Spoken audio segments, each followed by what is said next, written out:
This is our dojo, AMAA. My name is Erik Gianini. That guy there, I never overcharged anybody. he's my dad, the legendary Bobby Dixon. Who's the best? I'm the best! This is our story. Actually, I was one of the first martial artists, first karate school in this area that started an after-school program. Come on, guys, get in, put your seatbelts on. What's up, Panda? Give me a ow! Ow! That's right. One time I had up to 70 kids in my after-school program. All right, guys, last stop, AMAA, #1 karate school in the world. I have a 33-passenger bus that I usually pick the kids up with. We've been having some problems with it over the summer, but in the meantime, I went out and bought this. This is a 2020 15-passenger van. It's great for kids because they're told to sit down all day in school, behave. And, not that they're bad when they get to me, but it gives them an out. It gives them something, do their homework, and then we get right into our karate classes. So by the time the parents pick them up, they've already got their homework done. Okay, they got their karate class done, their workout. Every class is push-ups, sit-ups, jumping jacks, so they get all that done. Okay, and then the parents can just take them home and feed them and, relax. Everything is done. All right, guys.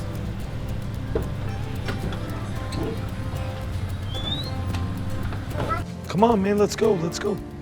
Homeworks. Go do your homeworks. Oh, so that was nice of you. Hello.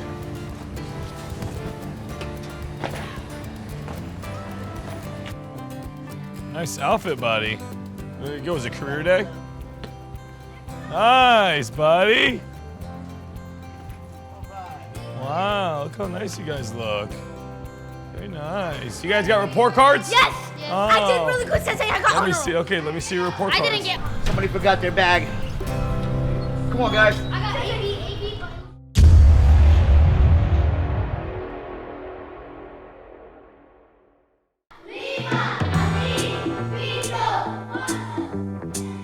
Once the kids have completed their homework, it's time to learn some karate. Or, in this case, some jiu-jitsu. I'm gonna try to grab my shoulder if possible. If not, grab his shoulder or her shoulder. Reach for yours if you can. Bottom hand comes out, comes up behind the head, grab your bicep, put your ear against their ear. As soon as you're done and they tap, immediately let go. If I see you hold on to it, I'm gonna put you in timeout. Everybody got it? Yes, 3, 2, 1. Yep, take your time. Slow squeeze. Good job. So gable grip, right? So here, palm to palm, sorry. Good, nice and tight. Good, go. 1, 2, good job. Good job. Good job, bro. Good job, man. That was awesome. Oh, careful, that was awesome. So our sport team is, the competition team is what it is, right? And so that consists of kids from 6 years old all the way up to our adults. Everybody competes, everybody trains really hard. In order to get on that competition team, there's some, prerequisites you have to do. Like you have to have AB honor roll to come train with the team at least for a month, and then we evaluate you and see if you're even ready for a tournament. Full speed. Hey, everybody got it? Everybody got it? Yes, sir. 3, 2, 1. I go, you go. Anybody can be on the team. We just have stuff that you have to do to even get recognized, to even show up, to come train with the team. It's not just, everybody gets a trophy, everybody gets to do it. It's like, no, you got to do all of this, and then you get to go try out. And we do that because we want all the kids to look at those team kids and go, man, that's what I want to do. We're taking pictures of all the kids and all their trophies that they won over the weekend. As you see, was a lot of them. Come on, I got to give you the belt, man, because you did the best. You had the best performance at the tournament, so give her a hand. She won, first place in points, first place in open, first place in Wacko, and then second place in form, third place in forms, and then she won grand champion because there was no one in the division because she already beat them. So awesome job, parents. Give me a hand. They had an awesome performance over the weekend. Awesome job. Our next one's April 15th. If you play football and you don't go to team practice, you don't get to play on Friday night. Right? It's the same thing here. You got to show up to the team practices. You got to come in and you got to train with them. You got to get AB on a roll and you got to show up. I think that's fair. And after that is our 7 o'clock class, which is our teen and adult class. So it's all kickboxing, jiu-jitsu, wrestling. I need to control this. All right, this is the biggest portion. The minute he has inside control or underhook, he's in a good position. They have a little sprinkle of karate in there with some of the kicks and footwork. But overall, it's more full contact martial arts. I aggravate the hell out of him sometimes because I'm old school and I don't like, you know, I don't like to change much, you know. The reason why we're kind of like, I wouldn't say like switching to MMA, we're just gonna add it. I'm realizing now that, yeah, change is good sometimes. Change is good, and I like the direction he's going in. For us, it was like, okay, our kids can throw punches and kicks and combinations and flow and move and bob and weave and slip and dip, and they can do all that beautifully. What I was realizing was when I'm doing jiu-jitsu and these kids aren't. So I was like, well, I'm gonna start teaching jiu-jitsu here. And then I realized these kids ate it up, man. They loved it. So now we get to add their beautiful style of karate and kickboxing to another beautiful style, which is jiu-jitsu, and they get to mold this together. It's their own little version. They take these templates that we give them and they get to go, okay, oh, I can do this. I mean, you guys, his class is growing like crazy with the jiu-jitsu class. Oh, I like having that new stuff come in, and it makes people more interesting and more into it. James Sangley is a local guy, 4-time ISK world champion, now turned fight promoter for youth karate and youth sport MMA. Mr. James Sangley. Obviously, he's got tons of credentials. He also has tons of connections, right? He's got these connections that nobody had. He's doing youth MMA because he sees the explosion that is jiu-jitsu and MMA in the youth world now, right? And you kind of start at the funnel at the bottom, and that's what James is trying to do. He's trying to funnel these kids to make an easy pathway for them, instead of them just, you know, doing this here, doing that here, and hoping they get a look somewhere eventually. Many people's martial art facilities are in a transition right now. I want my kickboxers to get a title in kickboxing. I want them to establish themselves as a dangerous striker, right? And then when they go switch to MMA, the grappling aspect will be almost like a surprise. Everybody, regardless of background, style, who's our teacher and their history, compete in one single format, and that's mixed martial arts. What's good about youth MMA is that there's no headshots. A lot of those people who are afraid of getting, like watching their kids get hit because of CTE and concussions and all that kind of stuff, you don't gotta worry about it. The reality for me, I don't like it. The only people that having no head contact affects are people who are talented at striking. That is the real aspect of a fight. You start standing, it could go to the ground. Are you proficient in both? If you're just doing point fighting, if someone gets a hold of you and takes you to the ground, you are a lion in the water with a shark and you can't swim. Mixed martial arts and all of the components has got to be a part of any martial arts school at this point. These wrestlers or these grapplers, there's nothing to stop them from literally rushing my fighters just to grab them and try to get them to the ground. Something as simple as a jab to the mouth or a front kick to hit them in the teeth. That changes the entire dynamic of the fight. We want to provide a safe and a consistent place for them to grow in the sport and then evolve and progress as they go to amateur or even pro MMA later. James doesn't do it for the money. He doesn't do it for the boasting. He does it for the kids. Athletes are going to come through the floor, smoke is going to come there, you're going to walk down the catwalk. Fighting Lion Championship will host Youth Sport MMA for the ISK World Championship as part of the Solid Rock series. We're gonna slowly transition to them doing more MMA because now youth MMA is exploding. I don't believe in training kids in the dojo one way, and then when it comes time, the night of the fight, say, okay, remember how we punch each other in the face? You can't do that anymore. Kunye, get a partner, let's go. Hurry up, hurry up. MMA kids, take with MMA kids.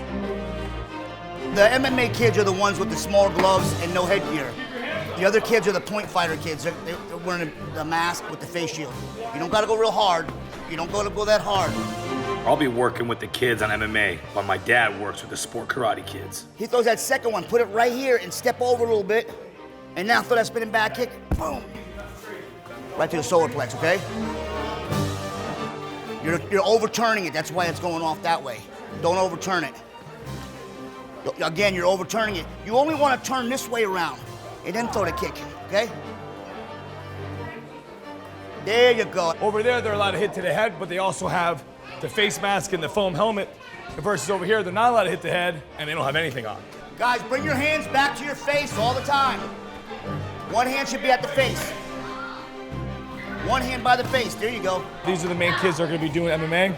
Double leg shots, double leg takedowns, go, touch and go. I want hard takedowns, fast, aggressive takedowns.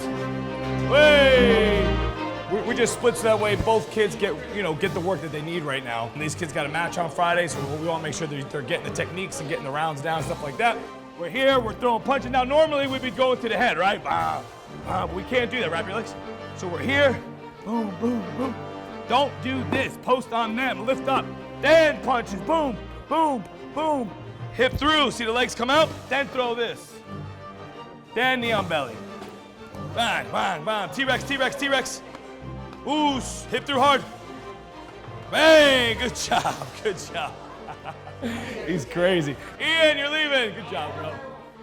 I'm gonna put you guys through a little pain right now, okay? Full on MMA, but first person to get a submission wins and stays in. Everybody else gotta get out.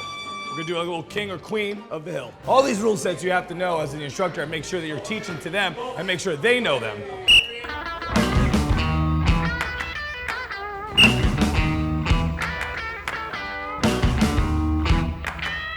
Boy!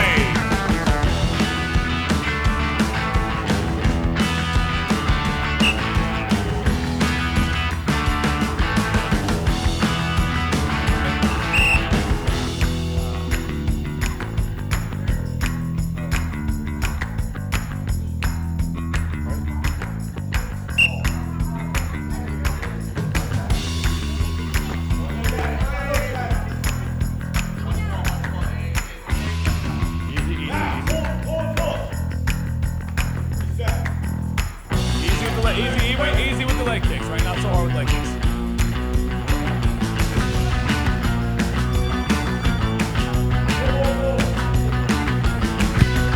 Oh, hey! That's a warning. You hit to the face. One more, you're out. Go. It was nice, though. It was a nice little check hook. Easy shots, easy shots. Watch the. Hey! He disqualified. Disqualified. He hit him in the face. He hit him in the face by throwing like a check hook. When she came for a takedown, he couldn't get it, so he came back up and just. I think naturally, like primarily, we're talking about how the different rule sets.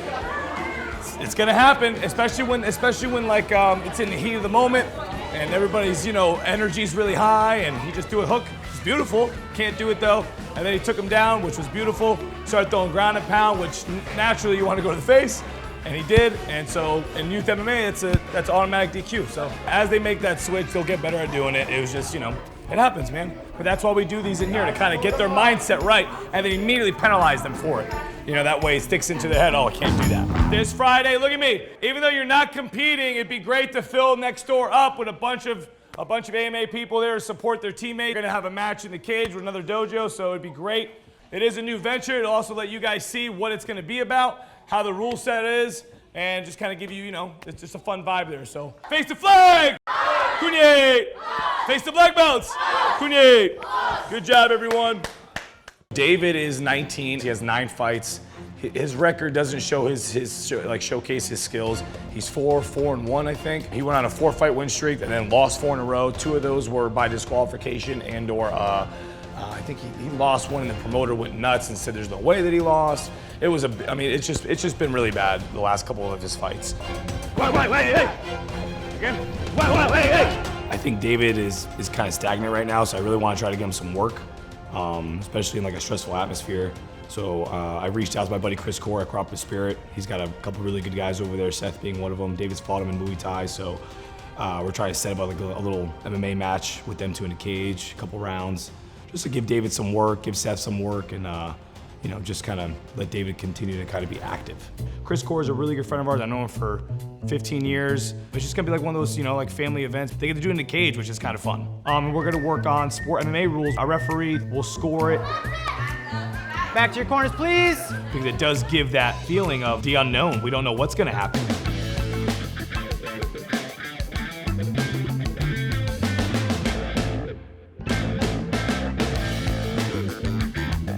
My name is Chris Corr. I'm the owner and operator of Carrapaluci Spirit Martial Arts here in Apopka, Florida. I am a 3rd degree black belt in Rona Kitsugo, kickboxing, a 1st degree in American Karate Do, and a 1st degree in American Freestyle Martial Arts.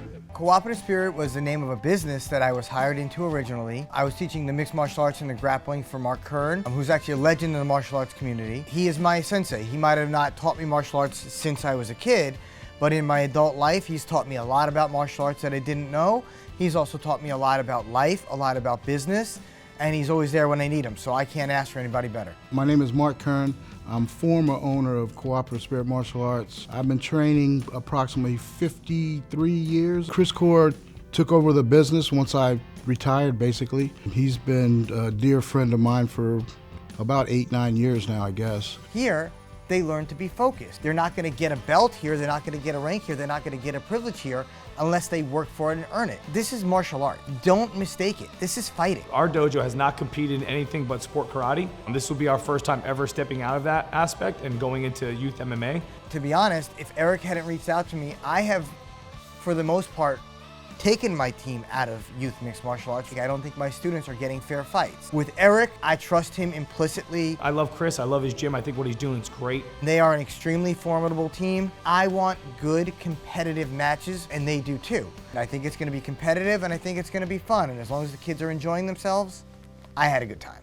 Chris called me to just go over kind of what the game plan is. Both of our schools are primarily, more strikers than we are grapplers. Seth is leaving for the Marines June 5th, and it breaks my heart. He made it clear about 5 months ago, he signed the paperwork for the Marines. He is now U.S. property, and they advised him not to take any full contact fights, no major MMA, no kickboxing. He has adhered to that. He's a man of his word, he's a man of honor. He's been offered things to do, and he said, no, I made a commitment already, and that's who he is. Keep watching and hit that subscribe button.